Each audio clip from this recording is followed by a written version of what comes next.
So hello guys, welcome back to my channel. और आज का ये वीडियो काफ़ी इम्पोर्टेंट होने वाला है क्योंकि आज के इस वीडियो में हम बात करने वाले हैं साइंस पर आधारित ऐसे टॉप जीके एमसीक्यू जो काफ़ी इम्पोर्टेंट है पेपर के पॉइंट ऑफ व्यू।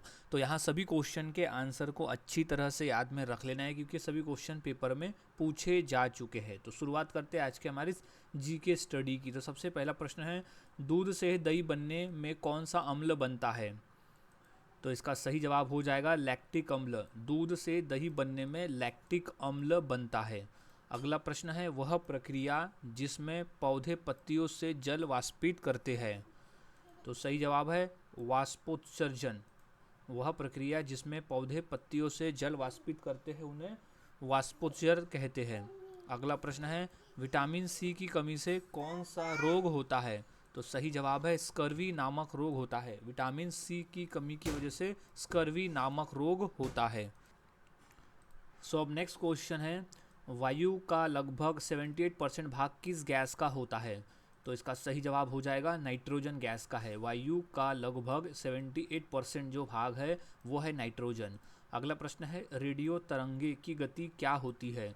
तो इसका सही जवाब है प्रकाश की गति। रेडियो तरंगों की जो गति है वो प्रकाश की गति होती है। अगला प्रश्न है, पेट्रोलियम को क्या कहते हैं? तो कहते हैं काला सोना। पेट्रोलियम को काला सोना भी कहा जाता है, याद में रख लेना है। अगला प्रश्न है, परमाणु बम किस सिद्धांत पर काम करता है?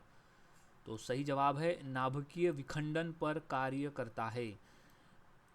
परमाणु बम जो है वो नाभिकीय विखंडन सिद्धांत पर कार्य करता है। अगला प्रश्न है, पौधे का कौन सा भाग भोजन भोजन का कारखाना कहलाता है? तो सही जवाब है पत्ती वाला भाग जो है वो पौधे का भोजन का कारखाना कहलाता है। अगला प्रश्न है, शुष्क बर्फ क्या है? तो ड्राई आइस जो है वो होता है ठोस कार्बन डाइऑक्साइड, यानी सॉलिड फॉर्म में होता है कार्बन डाइऑक्साइड, यानी ड्राई आइस। अगला प्रश्न है, ध्वनि की तीव्रता किस में मापी जाती है? तो वो है डेसिबल में मापी जाती है। ध्वनि की जो तीव्रता है वो डेसिबल में मापी जाती है। अगला प्रश्न है, पाचन में कौन सा एंजाइम प्रोटीन को तोड़ता है?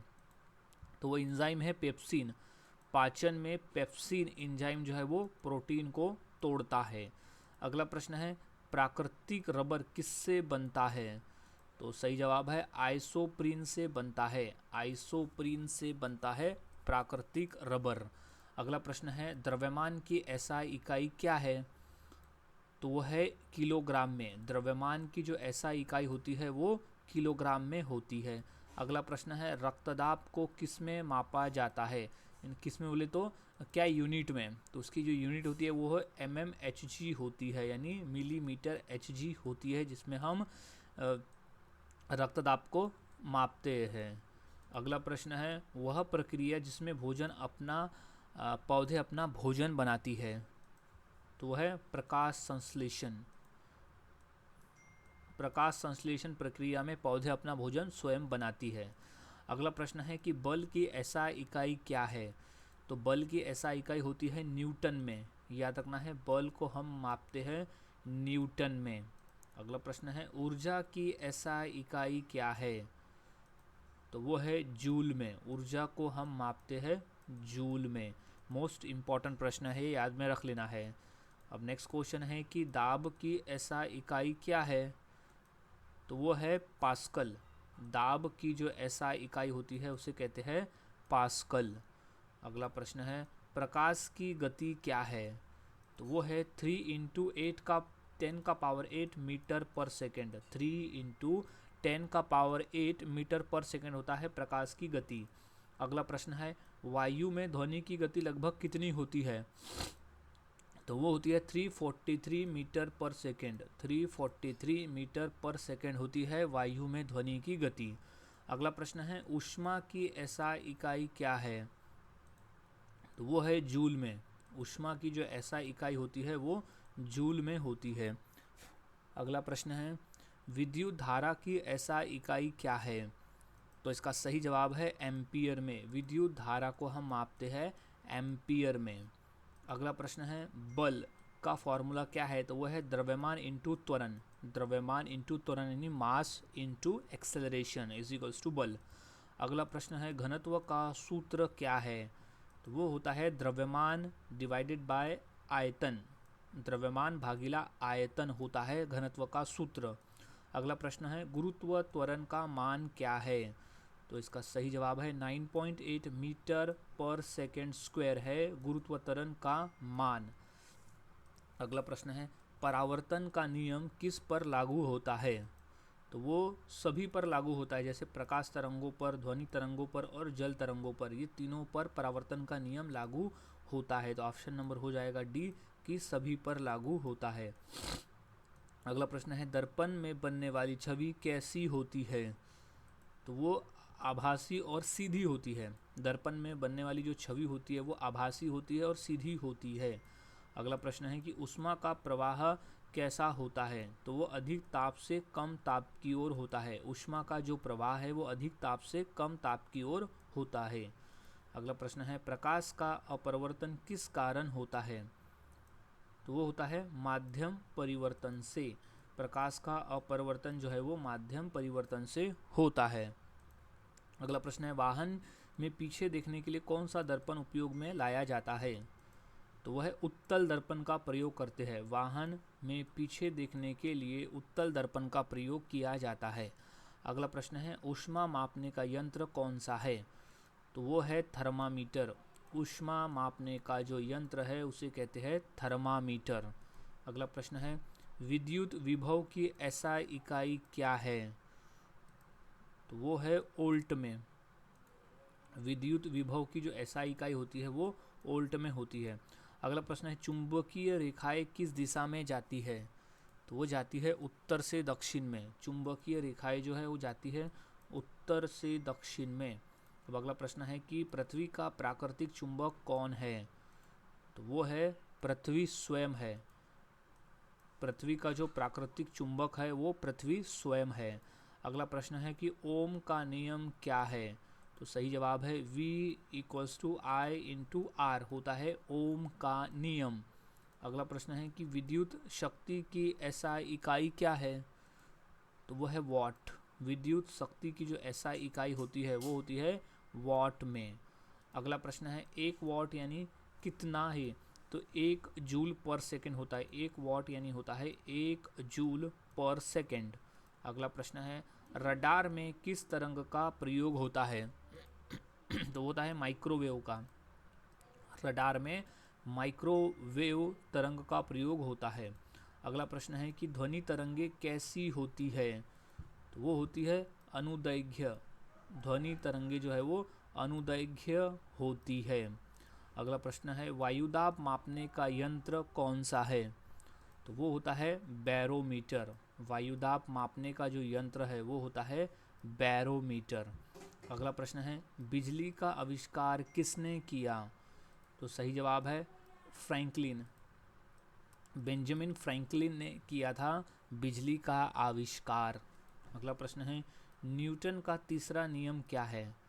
तो वो है प्रत्येक क्रिया की समान व विपरीत प्रतिक्रिया होती है। न्यूटन का जो तीसरा नियम है वो कहता है कि प्रत्येक क्रिया की समान व विपरीत प्रतिक्रिया होती है। अगला प्रश्न है कार्य का फॉर्मूला क्या है? तो कार्य है बल मल्टीप्लाइड बाय दूरी। कार्य का मतलब होता है बल मल्टीप्लाइड बाय दूरी। अगला प्रश्न है आर्किमिडीज का सिद्धांत किससे संबंधित है? तो वो है उत्प्लावन बल से। बॉयंसी फोर्स से संबंधित है आर्किमिडीज का सिद्धांत। अगला प्रश्न है कोणीय संवेग किसका गुण है? तो वो है घूर्णनशील पिंड का। कोणीय संवेग जो है वो घूर्णनशील पिंड का गुण है। अगला प्रश्न है जड़त्व किसका गुण है? तो सही जवाब हो जाएगा द्रव्यमान का। जड़त्व जो है वो द्रव्यमान का गुण है। अगला प्रश्न है उछाल बल क्यों लगता है? तो वह है द्रव के भार से। उछाल बल जो है वो द्रव के भार से लगता है। अगला प्रश्न है प्रकाश का अध्ययन क्या कहलाता है? तो उसे प्रकाशिकी कहते हैं। प्रकाश के अध्ययन को प्रकाशिकी कहा जाता है। अगला प्रश्न है कि वस्तु का भार कहाँ से कम होता है? तो सही जवाब है पृथ्वी के केंद्र से कम होता है। वस्तु का जो भार है वो पृथ्वी के केंद्र से कम होता है। अगला प्रश्न है आकाश नीला क्यों दिखता है? तो वो प्रकीर्णन से दिखता है। आकाश नीला दिखता है प्रकीर्णन से। अगला प्रश्न है कि ध्वनि सबसे तेज किस में चलती है? तो वो चलती है ठोस में। ध्वनि सबसे तेज चलती है ठोस में, याद में इसे रख लेना है। अब नेक्स्ट क्वेश्चन है, ध्वनि का पिच किस पर निर्भर करता है? तो सही जवाब है आवृत्ति पर। ध्वनि का पिच जो है उसकी आवृत्ति पर निर्भर करता है। अगला प्रश्न है, कौन सी तरंग निर्वात में नहीं चलती है? तो सही जवाब है ध्वनि। ध्वनि तरंग जो है वो निर्वात में नहीं चलती है। अगला प्रश्न है, ओजोन परत किसे रोकती है? तो इसका सही जवाब हो जाएगा कि पराबैंगनी किरणों को रोकती है। ओजोन परत जो है वो पराबैंगनी किरणों को रोकती है। अगला प्रश्न है, एक्सरे की खोज किसने की? तो सही जवाब है रॉटेंजन ने की थी। एक्सरे की खोज की थी रॉटेंजन ने। अगला प्रश्न है, दूरी मापने का यंत्र कौन सा है? तो सही जवाब है ओडोमीटर। दूरी मापने का जो यंत्र है वो है ओडोमीटर। अगला प्रश्न है, फोटो इलेक्ट्रिक प्रभाव का सिद्धांत किसने दिया? तो सही जवाब है आइंस्टाइन ने दिया था। फोटो इलेक्ट्रिक प्रभाव का जो सिद्धांत है वो दिया था एल्बर्ट आइंस्टाइन ने। अगला प्रश्न है, परमाणु घड़ी किस सिद्धांत पर कार्य करती है? तो सही जवाब है परमाणु दोलन पर कार्य करती है। परमाणु घड़ी जो है वो परमाणु दोलन पर कार्य करती है। अगला प्रश्न है, ध्वनि की तीव्रता की इकाई क्या है? तो वो होती है डेसिबल में। ध्वनि की तीव्रता की जो एसआई इकाई होती है वो होती है डेसिबल में। अगला प्रश्न है कि थर्मामीटर में कौन सा द्रव प्रयोग होता है? तो वो होता है पारा यानी मर्क्यूरी। थर्मामीटर में मर्क्यूरी प्रयोग में आता है। अगला प्रश्न है, प्रकाश वर्ष किसका मात्रक है? तो वो है दूरी का। प्रकाश वर्ष जो है वो दूरी का मात्रक है। अगला प्रश्न है, रेडियो तरंगे की खोज किसने की? तो सही जवाब है हर्ट्ज ने की थी। रेडियो तरंगों की खोज जो है वो हर्ट्ज नामक वैज्ञानिक ने की थी। अगला प्रश्न है, लेजर का पूरा नाम क्या है? तो वो है light amplification by stimulated emission of radiation होता है लेजर का पूरा नाम। अगला प्रश्न है, न्यूटन का पहला नियम किससे संबंधित है? तो वो है जड़त्व से। न्यूटन का पहला नियम जो है वो जड़त्व से संबंधित नियम है। अगला प्रश्न है, नाभिकीय ऊर्जा किससे प्राप्त होती है? तो वो नाभिकीय संलयन या विखंडन से प्राप्त होती है नाभिकीय ऊर्जा। अगला प्रश्न है, ध्वनि की तीव्रता किस पर निर्भर करती है? तो वो उसके आयाम पर निर्भर करती है। ध्वनि की तीव्रता निर्भर करती है उसके आयाम पर। अगला प्रश्न है, तापमान की ऐसा इकाई क्या होती है? तो वो हम मापते हैं केल्विन में। तापमान की जो ऐसा इकाई होती है वो होती है केल्विन में। अगला प्रश्न है, पारे का क्वथनांक कितना होता है? तो वो होता है 357 डिग्री सेल्सियस होता है पारे का क्वथनांक। अगला प्रश्न है, बिजली के बल्ब में कौन सी गैस भरी जाती है? तो गैस होती है आर्गन गैस। बिजली के बल्ब में आर्गन गैस भरी जाती है। अगला प्रश्न है कि किसी वस्तु की गतिज ऊर्जा किस पर निर्भर करती है? तो वो द्रव्यमान और वेग पर निर्भर करती है। किसी वस्तु की गतिज ऊर्जा जो है वो उसके द्रव्यमान और वेग पर निर्भर करती है। अगला प्रश्न है कि परमाणु में ऋणात्मक आवेश कौन वहन करता है? तो वो करता है इलेक्ट्रॉन। परमाणु में ऋणात्मक आवेश जो है वो इलेक्ट्रॉन वहन करता है। अगला प्रश्न है कि विद्युत प्रतिरोध की ऐसा इकाई क्या है? तो वो है ओम। विद्युत प्रतिरोध की जो ऐसा इकाई होती है वो होती है ओम। अगला प्रश्न है, चुंबक के समान ध्रुवों के बीच क्या होता है? तो वो होता है विकर्षण। चुंबक के समान ध्रुवों के बीच क्या होता है? तो वो विकर्षण होता है। अगला प्रश्न है कि प्रकाश का अपवर्तन किस नियम से संबंधित है? तो वह है स्नेल का नियम से। प्रकाश का जो अपवर्तन है वो स्नेल के नियम से संबंधित है। अब अगला प्रश्न है, वह बिंदु जहाँ प्रकाश किरणें मिलती है वह क्या कहलाता है? तो उसे कहते हैं फोकस। वह बिंदु जहाँ प्रकाश किरणें मिलती है उसे फोकस कहते हैं। अगला प्रश्न है, ध्वनि की गति किन पर निर्भर करती है? तो वो तापमान और माध्यम पर निर्भर करती है। ध्वनि की जो गति है वो तापमान और माध्यम पर निर्भर करती है। अगला प्रश्न है, दर्पण का वह भाग जो चमकाया जाता है उसे क्या कहते हैं? उसे कहते हैं परावर्तन सतह, उसे कहा जाता है परावर्तन सतह। वह दर्पण का भाग जिसे चमकाया जाता है उसे परावर्तन सतह कहते हैं। नेक्स्ट क्वेश्चन है कि लेंस की फोकस दूरी किस में मापी जाती है? तो वो मापी जाती है मीटर में। लेंस की फोकस दूरी जो है वो मीटर में मापी जाती है, याद में रख लेना है। अब नेक्स्ट क्वेश्चन है कि चुंबक का कौन सा ध्रुव पृथ्वी के उत्तर दिशा की ओर इंगित करता है? तो वो है दक्षिण ध्रुव। चुंबक का दक्षिण ध्रुव जो है वो उत्तर दिशा की ओर इंगित करता है। अगला प्रश्न है वह पदार्थ जो विद्युत का अच्छा चालक है? तो दिए गए ऑप्शन में से तांबा, तांबा जो है वो विद्युत का अच्छा चालक है, यानी गुड कंडक्टर ऑफ इलेक्ट्रिसिटी। अगला प्रश्न है जूल का नियम किससे संबंधित है? तो वो संबंधित है ऊष्मा से। जूल का जो नियम है वो ऊष्मा से संबंधित है। अगला प्रश्न है कौन सी किरणें चिकित्सीय उपयोग में आती है? तो है एक्सरे किरणें। एक्सरे किरणें जो है वो चिकित्सीय उपयोग में आती है। अगला प्रश्न है मानव नेत्र का लेंस किस प्रकार का होता है? तो वो है उत्तल प्रकार का। मानव नेत्र का जो लेंस है वो उत्तल प्रकार का होता है। अगला प्रश्न है मृग तृष्णा किस कारण होती है? तो वो होती है अपरिवर्तन के कारण। मृग तृष्णा जो है वो अपरिवर्तन के कारण होती है।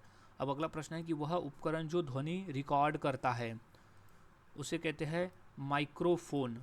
वह उपकरण जो ध्वनि को रिकॉर्ड करता है उसे माइक्रोफोन कहते हैं। अगला प्रश्न है ऊष्मा किस प्रकार से संचरित होती है? तो वो होती है चालन, संवहन और विकिरण से। चालन, संवहन और विकिरण से संचलित होती है ऊष्मा। अगला प्रश्न है कि प्रकाश का वेग किस माध्यम में सबसे कम होता है? तो वो कांच में। प्रकाश का जो वेग है वो कांच में सबसे कम होता है। अगला प्रश्न है कौन सी तरंगे रेडियो संचार में उपयोग होती है? तो तरंगे है रेडियो तरंगे। रेडियो तरंगे जो है वो रेडियो संचार में उपयोग में लाई जाती है। अगला प्रश्न है रॉकेट किस सिद्धांत पर कार्य करता है? तो इसका सही जवाब हो जाएगा न्यूटन का तीसरा नियम। रॉकेट जो है वो न्यूटन के तीसरे नियम के सिद्धांत पर कार्य करता है। अगला प्रश्न है कि ध्वनि की तीव्रता मापने का यंत्र कौन सा है? तो वह है डेसिबल। डेसिबल में मापते हैं हम ध्वनि की तीव्रता। अगला प्रश्न है आकाश में इंद्रधनुष किस कारण दिखता है? तो वो अपरिवर्तन और परावर्तन दोनों की वजह से आकाश में इंद्रधनुष दिखाई देता है। अगला प्रश्न है बिजली के बल्ब में टंगस्टन का प्रयोग क्यों किया जाता है? क्योंकि अधिक गलनांक होने की वजह से।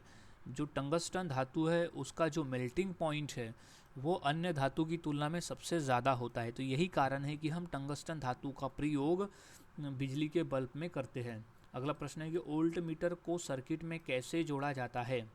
तो वो समानांतर क्रम में जोड़ा जाता है। वोल्ट मीटर को सर्किट में समानांतर क्रम में जोड़ा जाता है। अब अगला प्रश्न है कि गैल्वेनोमीटर क्या मापता है?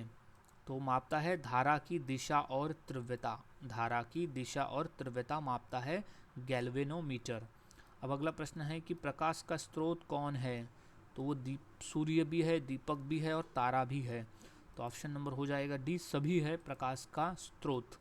अगला प्रश्न रेडियोधर्मिता की खोज किसने की? तो वो बेकरल ने की थी। रेडियोधर्मिता की खोज की थी बेकरल नामक वैज्ञानिक ने। अगला प्रश्न है गामा किरणें किससे निकलती है? तो वो रेडियोधर्मी पदार्थ से निकलती है। गामा किरणें निकलती है रेडियोधर्मी पदार्थ से। अगला प्रश्न है लेज़र का उपयोग कहाँ किया जाता है? तो वो चिकित्सा में किया जाता है। लेज़र का जो उपयोग है वो चिकित्सा में करते हैं। अगला प्रश्न है किस वैज्ञानिक ने गुरुत्वाकर्षण का नियम दिया? तो वो थे सर आइजैक न्यूटन ने दिया था गुरुत्वाकर्षण का नियम। अगला प्रश्न है द्रव्यमान और ऊर्जा का संबंध किस समीकरण से है? तो वो है E = mc² से है द्रव्यमान और ऊर्जा का संबंध। अगला प्रश्न है सौर ऊर्जा का मुख्य स्रोत क्या है? तो वो है नाभिकीय संलयन। सौर ऊर्जा का जो मुख्य स्रोत है वो है नाभिकीय संलयन। इम्पॉर्टेंट प्रश्न है, इसे अच्छी तरह से याद में रख लेना है कि सौर ऊर्जा का मुख्य स्रोत है नाभिकीय संलयन। इम्पॉर्टेंट है ये। सो नेक्स्ट क्वेश्चन है प्रकाश की किरणें सीधी क्यों चलती है? तो सही जवाब है माध्यम की समानता के कारण। माध्यम की समानता के कारण प्रकाश की किरणें सीधी चलती है। अगला प्रश्न है ओम का नियम किस पर लागू होता है? तो सही जवाब है धातु चालक पर लागू होता है ओम का नियम। अगला प्रश्न है धारा मापने का यंत्र कौन सा है? तो वह है एमीटर। धारा मापने का जो यंत्र होता है उसे कहते हैं एमीटर। अगला प्रश्न है 1 किलोवाट यानी कितना वाट होता है? तो वो होता है 1000 वाट। 1 किलोवाट जो होता है वो 1000 वाट के बराबर होता है। अगला प्रश्न है फाइबर ऑप्टिक्स किस सिद्धांत पर कार्य करता है? तो सही जवाब है पूर्ण आंतरिक परावर्तन पर कार्य करता है। फाइबर ऑप्टिक्स जो है वो पूर्ण आंतरिक परावर्तन सिद्धांत पर कार्य करता है। अगला प्रश्न है कि सूर्य से आने वाली अधिकतम ऊर्जा किस रूप में होती है? तो वो होती है विकिरण रूप में। सूर्य से आने वाली अधिकतम ऊर्जा जो है वो विकिरण रूप में होती है। अगला प्रश्न है ध्वनि किस माध्यम में नहीं फैल सकती? तो वो निर्वात में नहीं फैल सकती। ध्वनि जो है वो निर्वात माध्यम में नहीं फैल सकती है। अगला प्रश्न है विद्युत धारा उत्पन्न करने वाला उपकरण कौन सा है? तो वो है जनरेटर। विद्युत धारा उत्पन्न करने वाला उपकरण है जनरेटर। अगला प्रश्न है बल्ब में फिलामेंट किस धातु का होता है? तो वो होता है टंगस्टन धातु का। बल्ब में जो फिलामेंट है वो होता है टंगस्टन धातु का। अगला प्रश्न है गति की इकाई क्या है? तो वो है मीटर पर सेकेंड। गति की जो इकाई होती है, स्पीड की जो इकाई होती है वो मीटर पर सेकेंड होती है। अगला प्रश्न है शक्ति का सूत्र क्या है? तो वह है कार्य डिवाइडेड बाय समय। वर्क डिवाइडेड बाय टाइम होता है शक्ति का सूत्र। अगला प्रश्न है कि तरंग की गति क्या है? तो वो होती है आवृत्ति मल्टीप्लाइड बाय तरंग दैर्घ्य। आवृत्ति मल्टीप्लाइड बाय तरंग दैर्घ्य है तरंग की गति। अगला प्रश्न है कि विद्युत बल्ब का नियम किसने दिया? तो वो कूलॉम ने दिया था। विद्युत बल्ब का जो नियम है वो कूलॉम ने दिया था। अगला प्रश्न है कि ऊर्जा संरक्षण का सिद्धांत क्या कहलाता है? तो वो है ऊर्जा नष्ट नहीं होती, केवल रूप बदलती है। ऊर्जा संरक्षण का सिद्धांत यह कहता है कि ऊर्जा नष्ट नहीं होती, केवल रूप बदलती है। अगला प्रश्न है बल्ब को मापने का यंत्र कौन सा है? तो उसे कहते हैं स्प्रिंग बैलेंस। बल्ब को मापने का यंत्र कहा जाता है स्प्रिंग बैलेंस। अगला प्रश्न है द्रव में दबाव किस दिशा में कार्य करता है? तो वो सभी दिशाओं में कार्य करता है। द्रव में दबाव जो है वो सभी दिशाओं में कार्य करता है। अगला प्रश्न है किसी वस्तु की गति में परिवर्तन को क्या कहते हैं? तो उसे कहा जाता है गति। किसी वस्तु की स्थिति में परिवर्तन को गति कहा जाता है। अगला प्रश्न है गतिज ऊर्जा का सूत्र क्या है? तो वो है 1/2 mv²। 1/2 mv² होता है गतिज ऊर्जा का सूत्र। अगला प्रश्न है स्थितिज ऊर्जा किस पर निर्भर करती है? तो वो करती है ऊंचाई और द्रव्यमान पर। स्थितिज ऊर्जा जो है वो ऊंचाई और द्रव्यमान पर निर्भर करती है। अगला प्रश्न है पेंडुलम की आवर्त अवधि किस पर निर्भर करती है?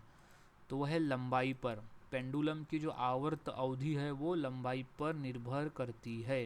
अगला प्रश्न है कि किसे सार्वत्रिक गुरुत्वाकर्षण का नियम कहा जाता है? तो वो न्यूटन का नियम। न्यूटन के नियम को सार्वत्रिक गुरुत्वाकर्षण का नियम कहा जाता है। अगला प्रश्न है कि शून्य घर्षण होने पर वस्तु क्या होती है? तो वह गति करती रहेगी। शून्य घर्षण होने पर वस्तु जो है वो गति करती रहेगी। अगला प्रश्न है किसी वस्तु का द्रव्यमान किससे नहीं बदलता? तो वो गुरुत्वाकर्षण से नहीं बदलता है। किसी वस्तु का जो द्रव्यमान है वो गुरुत्वाकर्षण से नहीं बदलता है। अगला प्रश्न है जब कोई वस्तु पृथ्वी की ओर गिरती है तो क्या होता है? तो वो होता है उसकी स्थितिज ऊर्जा घटती है, स्थितिज ऊर्जा बढ़ती है और कुल ऊर्जा स्थिर रहती है। तो यह है कि सभी सही है। अगला प्रश्न है कि धातु का विस्तार किस कारण होता है? तो वो ताप बढ़ने से होता है। धातु का जो विस्तार है वो ताप बढ़ने से होता है। अगला प्रश्न है कि विद्युत धारा उत्पन्न होती है किससे? तो वो विभवांतर से होती है। विद्युत धारा जो है वो विभवांतर से होती है। अगला प्रश्न है ध्वनि की गति बढ़ाने वाला कारण कौन है? तो वो तापमान है, दाब है और आर्द्रता है। ये तीनों है ध्वनि की गति बढ़ाने वाला कारण। तो ऑप्शन नंबर हो जाएगा डी सभी इसका सही जवाब। अगला प्रश्न है कि तरंग की ऊंचाई क्या कहलाती है? तो उसे आयाम कहते हैं। तरंग की ऊंचाई को आयाम कहा जाता है। नेक्स्ट, परमाणु का केंद्र किससे बना है? तो वो है प्रोटॉन और न्यूट्रॉन से। परमाणु का जो केंद्र है वो प्रोटॉन और न्यूट्रॉन से बना है। अगला प्रश्न है, सूर्य की ऊर्जा उत्पन्न होती है किससे? हाइड्रोजन के संलयन से।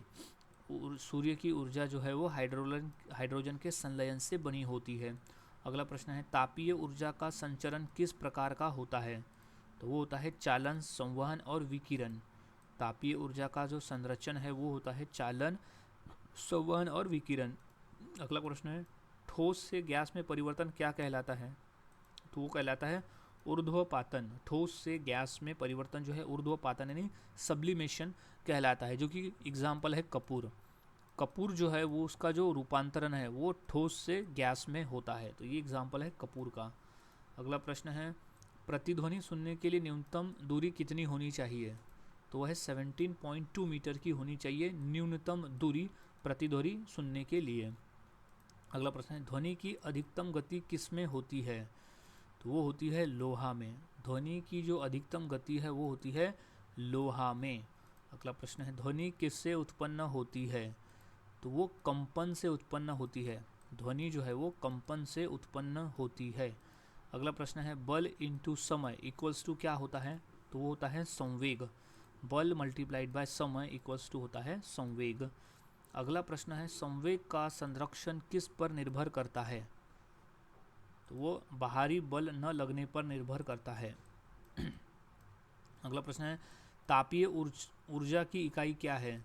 तो वो है जूल में। तापीय ऊर्जा की जो इकाई होती है वो जूल में होती है। अगला प्रश्न है, कांच का अपवर्तनांक अधिक होने का कारण क्या है? तो वो है प्रकाश की गति कम होना और माध्यम का घनत्व अधिक होना। ये दोनों कारण है कांच का अपवर्तनांक अधिक होने का कारण। तो ऑप्शन नंबर हो जाएगा सी। अब अगला प्रश्न है कि नाभिकीय संलयन में कौन सी ऊर्जा निकलती है? तो ऊर्जा है ऊष्मा ऊर्जा, प्रकाश ऊर्जा और नाभिकीय ऊर्जा। ये तीनों ऊर्जा निकलती है नाभिकीय संलयन में। तो ऑप्शन नंबर हो जाएगा डी, सभी। अगला प्रश्न है कि बिजली का बल्ब सबसे पहले किसने बनाया था? तो वो थे Thomas Edison. Thomas Alva Edison ने बिजली का बल्ब सबसे पहले बनाया था। अगला प्रश्न है कि पंखे में उपयोग की जाने वाली ऊर्जा कौन सी है? तो है विद्युत ऊर्जा और यांत्रिक ऊर्जा। ये दोनों ऊर्जा उपयोग में लाई जाती है पंखे में। ऑप्शन नंबर हो जाएगा सी, दोनों। अगला प्रश्न है, पिच का अर्थ क्या है? तो पिच का अर्थ होता है आवृत्ति। पिच का अर्थ है आवृत्ति। अगला प्रश्न है, जब प्रकाश एक माध्यम से दूसरे माध्यम में जाता है तो वह क्या होता है? तो वह दिशा बदलती है, गति बदलती है और तरंगदैर्घ्य बदलती है। ये तीनों होता है। तो ऑप्शन नंबर हो जाएगा डी कि ये सभी बदलती है, यानी दिशा, गति और तरंगदैर्घ्य ये तीनों बदलती है जब प्रकाश एक माध्यम से दूसरे माध्यम में जाती है।